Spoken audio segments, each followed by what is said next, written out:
함께 읽은 고린도전서 3장 10절부터 15절 말씀을 가지고 신앙의 길에도 왕도는 있는가?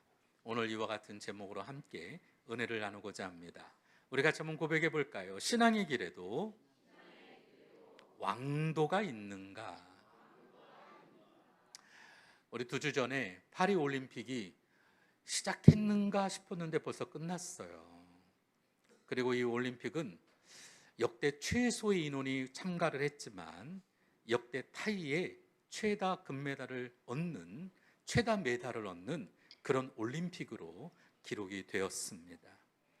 애쓰고 수고한 선수들 한 사람 한 사람마다 자랑스럽고, 그리고 대한민국이 정말 세계 열강 가운데서도 정말 우리 작은 나라고 인구도 작고 모든 것이 연약하지만, 그러나 이제 우리가 정말 세계 열강 속에서도 잘하는 민족, 그리고 누구보다도 탁월한 민족이라고 하는 것이 자랑스러운 그런 올림픽이 되어준 줄로 믿습니다.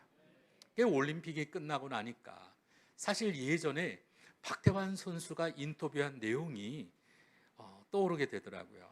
런던 올림픽에서 400m 금메달을 땄을 때예요.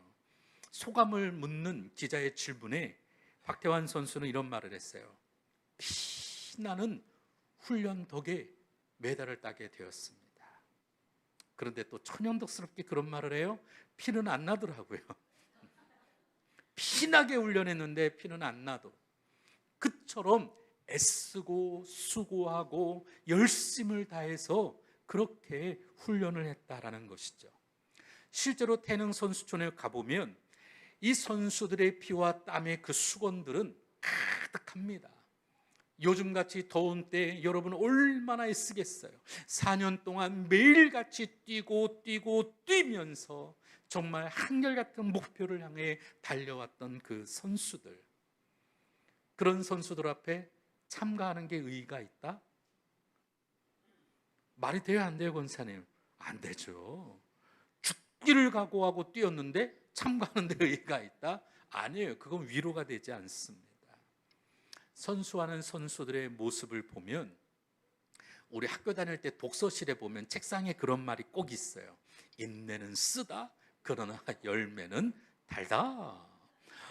어떤 녀석이 썼는지는 모르지만 꼭 보면은 책상에 이런 것들이 꼭 독서실 책상마다 써붙여 있는 것을 보게 되죠. 메달을 따는데 왕도가 있을까요? 왕도라고 하는 것은 왕의 길을 의미하죠. 이 왕의 길은 어느 길일까요? 여러분, 역대로 왕은 뛰면 안 돼요. 뛰어서도 안 돼요. 왕은 점잖게 걸어가고 편안히 가야 하는 길입니다. 근데 여러분, 이 선수들이 뛰는 그 길은 좀 편안하게, 좀 쉴 거 쉬고 다 하고, 잠잘 거 다 하고, 먹을 거 다 먹고, 여러분 그래서 메달을 따겠어요? 왕도가 아니죠.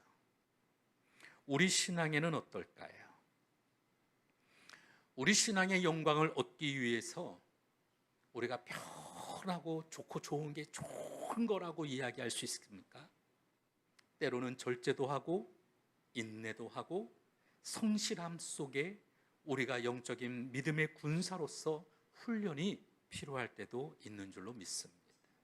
그래서 신앙의 길은 왕도가 없습니다.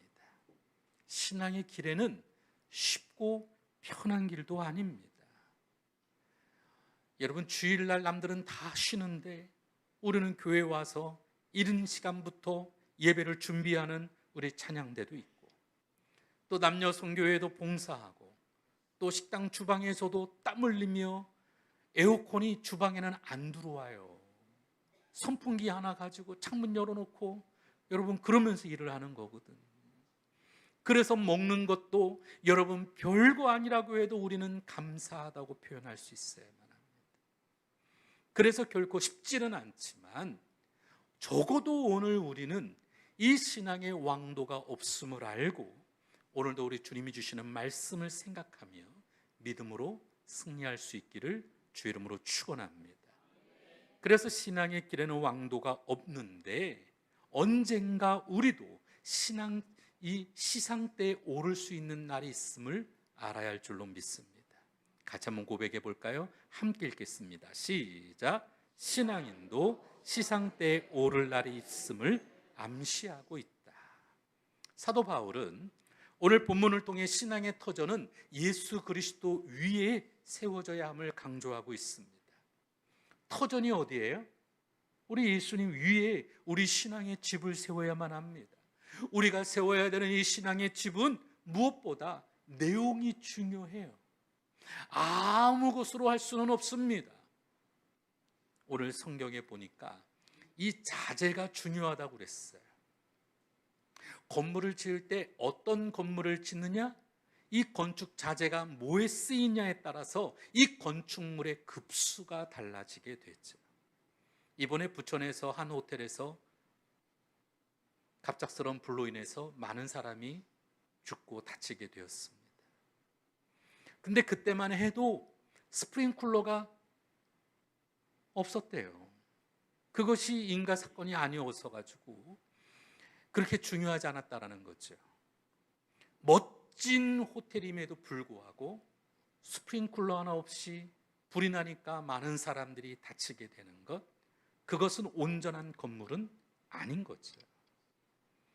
우리 교회는 H빔으로 지어져 있습니다.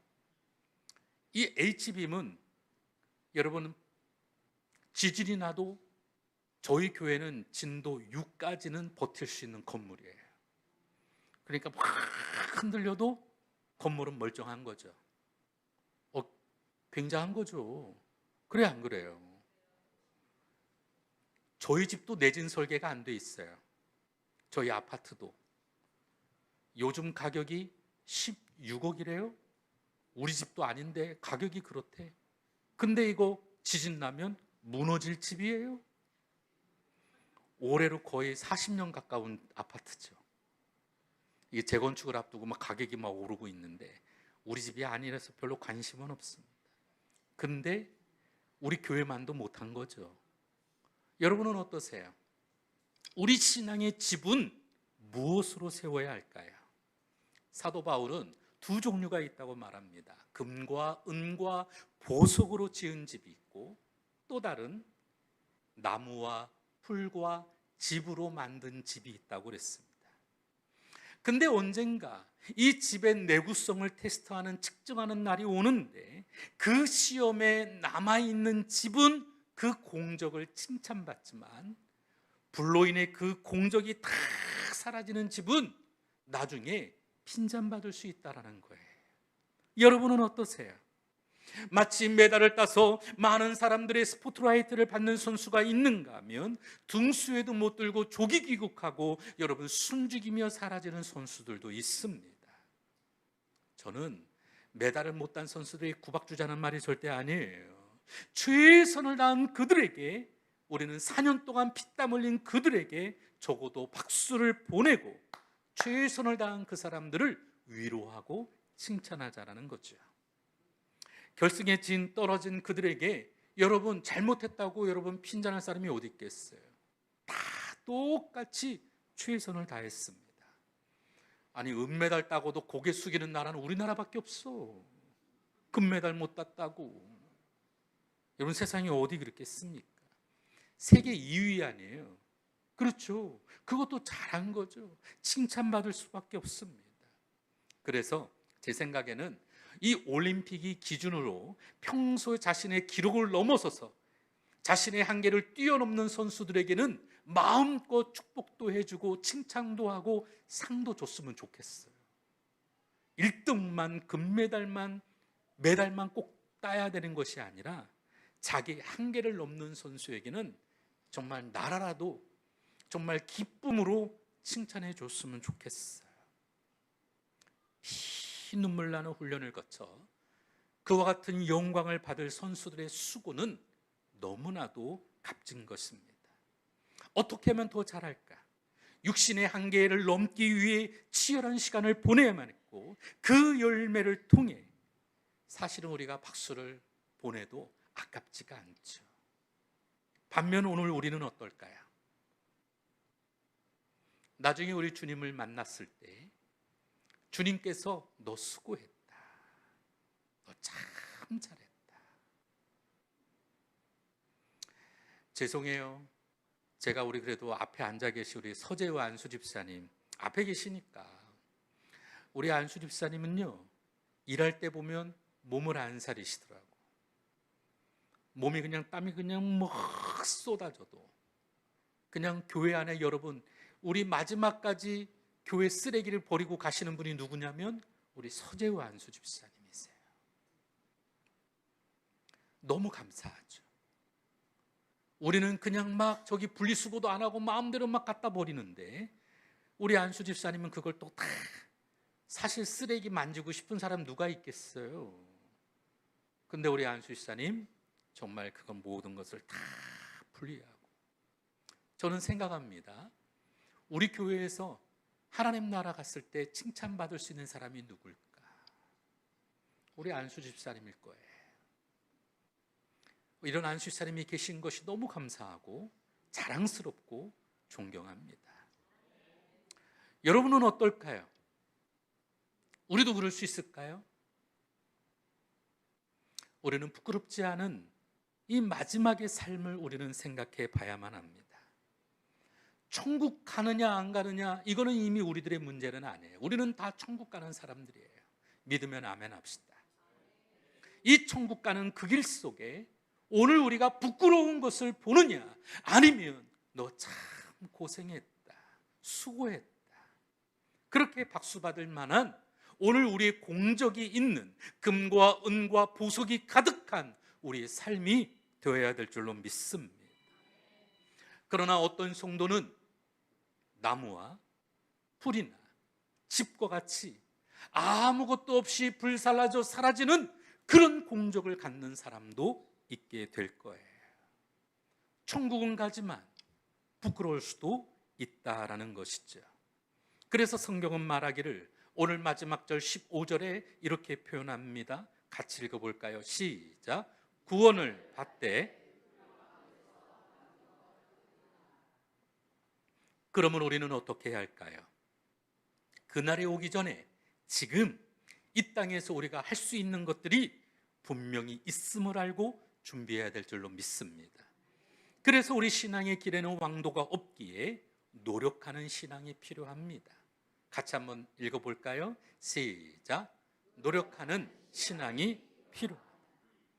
금과 은, 보석은 캐야 하는 수고가 있습니다. 얼마 전에 아프리카의 어느 한 나라에 이 지구상에서 두 번째로 큰 다이아몬드가 발견됐어요. 제 얼굴보다 커. 내 얼굴도 만만치 않게 큰 바위 얼굴인데 내 얼굴보다 큰 다이아몬드, 얼마나 귀하겠습니까? 근데 오늘 우리의 공적이 여러분 나무와 풀과 집처럼 사라지는 것이 아니라 그 가치가 귀한 그와 같은 것으로 남는 공적이 되어진다면 어떨까요? 금과 은과 보석의 공적이란 바로 수고가 있는 결과입니다. 나무와 집과 풀이라고 하는 것은 얻기 쉬운 소재들이죠. 그래서 오늘 이 편의적인 우리가 쉬운 신앙이 아닌, 오늘도 우리는 하나님 나라를 위하여 귀하게 쓰임받되 칭찬받을 수 있는 저와 여러분 되기를 주의 이름으로 축원합니다. 근데 가끔씩 크리스천들이 오해해요. 이 구원을 너무 거저받았는데 우리 신앙도 마치 거저하려고 하는 사람들이 있습니다.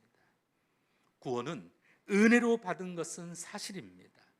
그런데 여러분, 오늘 무엇보다 다른 어떤 것보다 이 구원은 은혜로 얻는 것이지만, 그러나 구원 이후의 삶은 달라야만 합니다. 거기에는 순종이 필요하고 우리의 행위가 필요하죠. 야고보서 2장 26절을 함께 읽겠습니다. 시작. 영혼 없는 몸이 죽은 것 같이 행함이 없는 믿음은 죽은 것이니라. 그래서 이와 같은 것을 바꾸어 말할 수도 있습니다. 구원은 은혜로 받는 것이지만 상급은 행함으로 받는다. 우리가 구원받아서 천국에 들어가느냐 아느냐, 이것이 문제가 아니라 천국에 들어간 사람에게 있어 진지한 문제는 우리가 영원토록 어떤 대우를 받느냐라는 것이죠. 대한민국은 12년 동안 학교에서 공부하고 그리고 대학 입시를 치열하게 치릅니다. 얼마나 치열한지 말로 할 수 없죠. 대한민국의 수험생이 수십만 명입니다. 이 수십만 명 중에서 여러분 자신이 원하는 대학에 들어가고 원하는 학과에 입학해서 그리고 자기가 원하는 곳에 취직하고 자기가 원하는 꿈을 이루는 사람은 얼마나 될까요? 사실 그렇게 치열하게 공부하고 대학을 가니 사실은 대학 가가지고는 여러분 별반 뭐라고 말할까? 우리나라의 좀 특징 중에 하나는 이 대학가에 융이 발전한다라는 거예요. 서점은 온데간데 없어. 얼마 전에도 여러분 연세대 앞에 서점 하나가 문 닫았잖아요. 그나마 하나 있던 것이. 오직 카페, 술집, 호프집, 주점들만 가득하고 축제 벌이면 먹거니 마시자 주거니 받거니 하면서 쓰러져가지고 여러분 이런 세태가 여러분 우리 대학생들이에요. 대학만 가면 뭐합니까? 그것이 목적이 되다 보니까 그 이후의 삶에는 너무나도 안타까운 현실이 우리 가운데 벌어질 때가 많습니다. 합격도 중요하지만 그 이유가 중요하죠. 우리가 구원받는 것 너무나도 중요하지만 그러나 그 이후도 더 중요합니다. 성경에 사무엘 하에 보면 선뜻 이해 안 되는 사건 하나가 등장합니다. 베레스 우사의 사건이라고 하는데요. 다윗이 법궤를 이 블레셋 땅에서 다윗성으로 옮기고자 했습니다. 근데 그때 법궤를 새 수레에다가 실어서 옮기는데 때마침 나곤의 타작마당이 이르렀을 때 그것을 움직이던 소 두 마리가 갑자기 뛰기 시작하는 거예요. 날뛰기 시작합니다. 그래서 우사가 이 법궤가 땅에 떨어지는 것을 막고자 붙드는데 갑자기 죽게 되죠. 이 사건이 주는 핵심은 이겁니다. 법궤는 사람이 메고 지나가야 돼요. 그것도 아무나 메는 게 아니라 특별히 하나님이 원하시는 족속이 있어요. 어깨에 메고 그래서 이것을 짊어지고 나가야 되는데 당시 블레셋 사람들은 수레에다가 모든 것을 싣고 다니는 민족이었어요. 그것을 보는 다윗도 수레에다가 법궤를 싣기 원했습니다. 근데 여러분 법궤는 어때요? 하나님의 임재를 상징하는 것이잖아요. 6걸음 옮기고 살찐 소와 송아지를 잡아다가 제사하고 또 6걸음 옮기고 또 제사하고 6걸음 옮기고 이처럼 중요한 것이 하나님을 예배하고 하나님을 모시는 그 임재를 상징하는 법궤이기에 수로에 실는 것이 아니라 쉽게 하는 것이 아니라 어깨에 매듯 하라는 것입니다. 저를 좀 봐주세요. 우리나라 전통 속에도 보면 우리가 뭐 하나 쉽게 하는 것들이 없죠.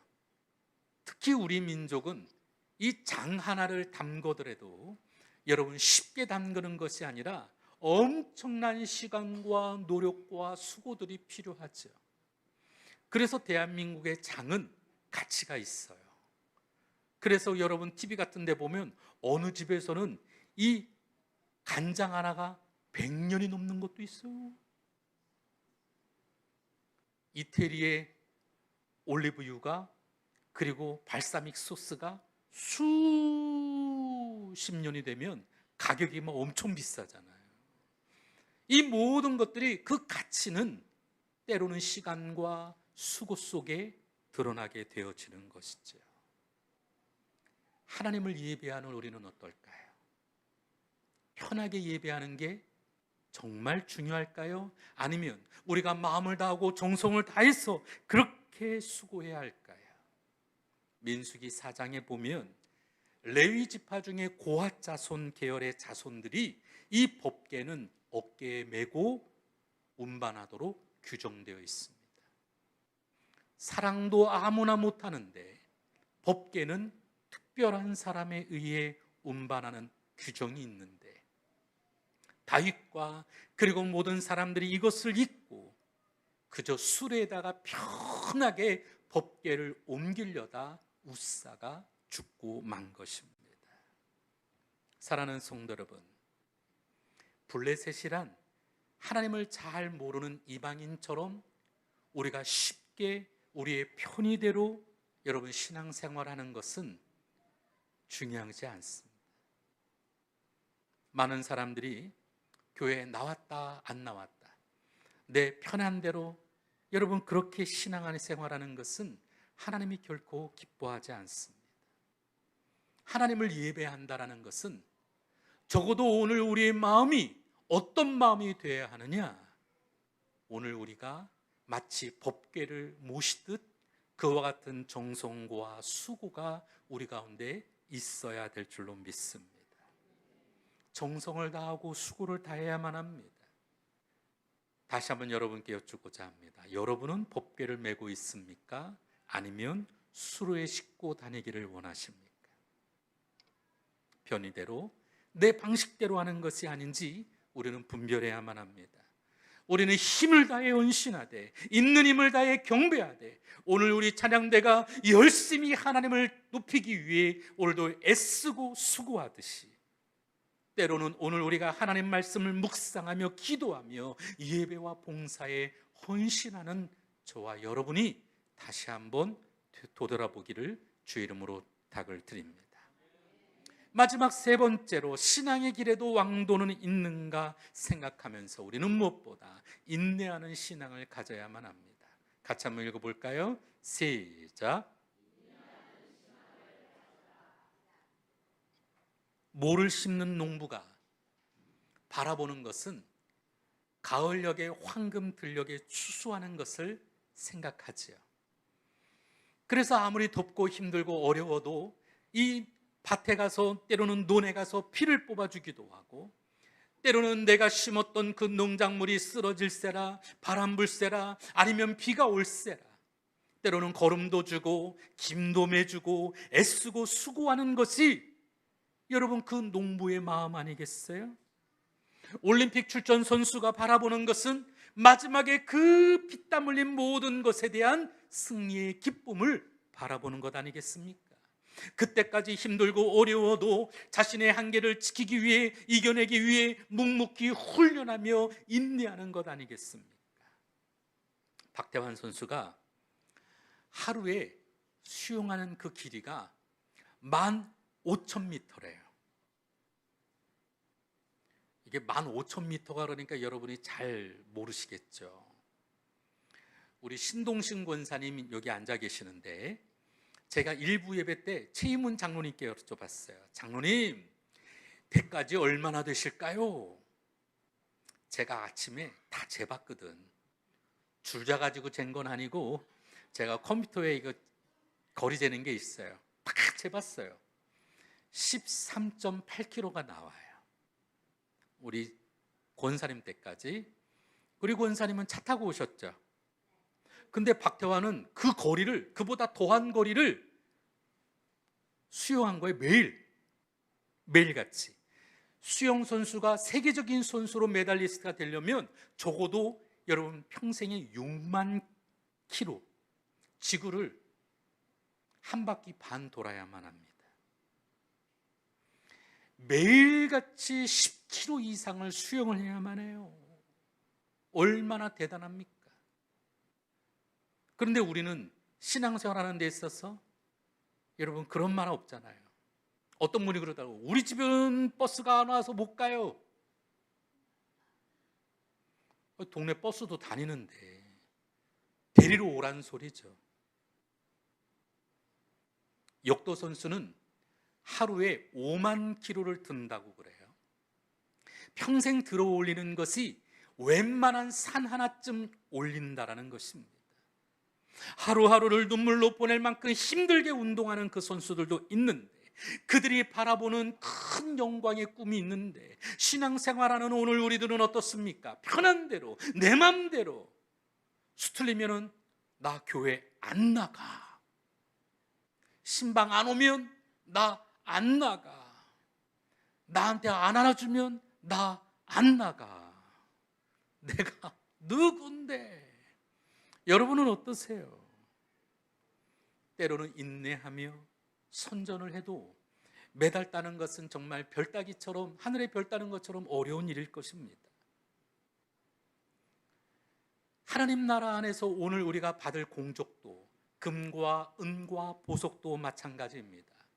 이것은 그냥 쉽게 거저 얻는 것은 아닙니다.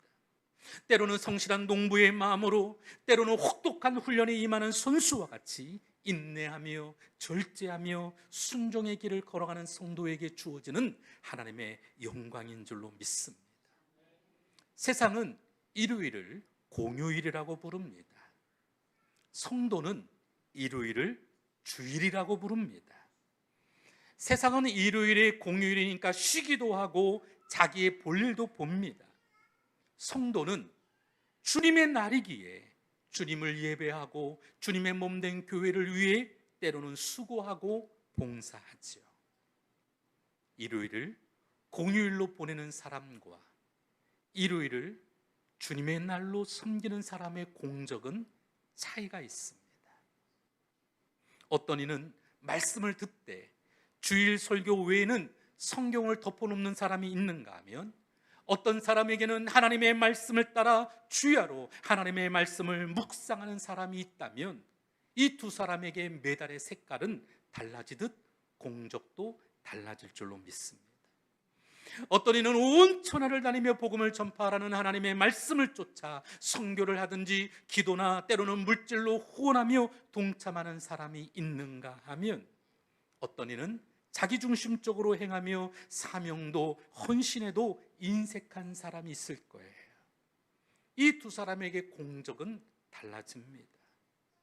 어떤 이에게는 원수를 사랑하는 말씀을 따라 저 원수 같은 사람 꼴보기 싫지만 사랑하지는 못해도 그래도 용서만큼은 해보려고 애쓰는 사람과, 어떤 사람에게 꼴보기 싫은 사람한테 하나님께서 용서하라고 하니까, 사랑하라고 하니까 하나님 저에게 절대 그런 말하지 마십시오. 분명히 공적이 다를 거예요. 차이가 분명히 있습니다. 사랑하는 성도 여러분, 여러분은 차이나는 삶을 살아가기를 원하십니까? 어떠세요? 어떤 사람은 내 이웃을 내 몸과 같이 사랑하셨기에 때로는 구제도 힘쓰고 선한 사업의 여러 모양으로 애쓰는 사람이 있는가 하면, 어떤 사람은 자기 몸 하나 사랑하는 수준에 머물러 있다면, 이 두 사람 역시 공적의 차이가 분명히 있게 되어질 것입니다. 행복한 우리 교회에 나오는 여러분은 이 행복의 요소가 뭐라고 생각하십니까? 저는 때로는 힘들고 어려운 과정 속에서도 하나님의 거룩한 영광을 꿈꾸며 바라보며 묵묵히 노력하고 성실히 인내하는 사람인 줄로 믿습니다. 미국에서 제일 존경받는 대통령인 아브라함 링컨은 영광의 그날을 소망하면서 자신의 삶을 이렇게 관리했다고 그래요. 첫 번째, 나는 주일을 거룩하게 지키며 예배 생활에 힘쓸 것이다. 대통령으로서 얼마나 바빠요. 하지만 주일만큼은 어떤 것보다 우선적으로 예배하는 사람이었습니다. 나는 날마다 성경을 묵상하고 그 말씀을 실천할 것이다. 아브라함 링컨의 집무실에는 그 책상 위에는 항상 성경이 펼쳐져 있었습니다. 나는 도움을 베푸시는 하나님 아버지께 날마다 겸손히 기도할 것이다. 내가 누군데, 내가 이 나라 대통령인데 내가 마음대로 할 수 있다가 아니라 겸손히 하나님께 무릎 꿇고 기도하는 대통령이었습니다. 나는 나의 뜻이 아니라 하나님의 뜻에 순종할 것이다. 한 나라를 이끌어가는 데 있어서 얼마나 하고 싶은 일이 많았겠습니까? 그러나 먼저 기도해 보고 하나님의 원하시고 순종하는 것에 먼저였다라는 것이죠. 마지막으로 나는 형제를 사랑하고 이웃을 사랑하라는 주님의 명령을 실천할 것이다. 지금 미국 대선을 보면서 참 안타까운 마음들이 들 때가 많습니다. 한 나라의 대통령, 세계 최고의 대통령이 되고자 하면서 거짓 뉴스, 그리고 말도 안 되는 막말을 퍼부어대고, 그리고 여러분 유색 인종이라고 해서 깔보고 비난하고 힐난하고, 여러분 그것이 대통령의 자격이 있을 거라고 저는 생각하지 않는데, 지금 미국 사회는 양분되어져서 옳고 그른 것을 판단도 안 되어지는지, 그것을 마치 꼭 진실인 것처럼 받아들이는 모습이 안타까워요. 오늘 우리는 어때야 될까요? 행복한 우리 교회 안에서 우리는 무엇보다 진실된 믿음의 삶을 살아내려고 몸부림을 치며 살아가는 우리가 되어야 될 줄로 믿습니다. 아브라함 링컨과 같이 이기심과 욕망과 유혹과 두려움과 편의주의의 도전을 물리치고 인내하며 성실하게 신앙의 길을 꿋꿋이 걸어가야 될 줄로 믿습니다. 그러한 삶이 인정받고 칭찬받고 존경받게 되어지는 줄로 믿습니다. 사도 바울은 그리스도인을 선수에 비유했습니다. 고린도전서 9장 24절은 말합니다. 운동장에서 다름질하는 자마다 다 달릴지라도 오직 상을 받는 사람은 한 사람인 줄 너희가 알지 못하느냐. 너희도 상을 받도록 이와 같이 다름질하라. 상을 받도록 다름질하라는 것입니다. 어떻게 해요? 고린도전서 9장 25절 말씀을 같이 한번 읽겠습니다. 시작. 이기기를 다투는 자마다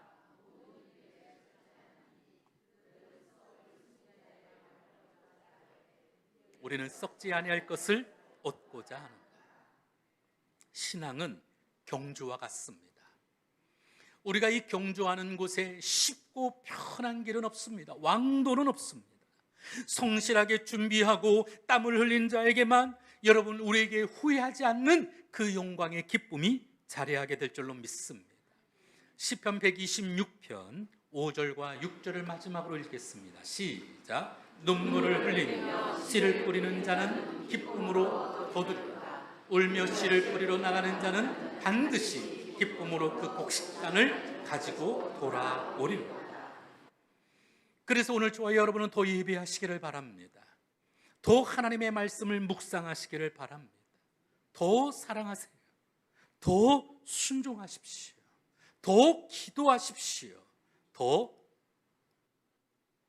남을 나보다 낮게 섬길 수 있기를 주의 이름으로 부탁을 드립니다. 그러할 때 우리 인생의 금과 은과 보석이 우리가 마지막 마치는 그날 우리에게 공적과 같이 그 영광 가운데 임하게 되어질 줄로 믿습니다. 오늘도 이 땅을 쉽게 아닙니다.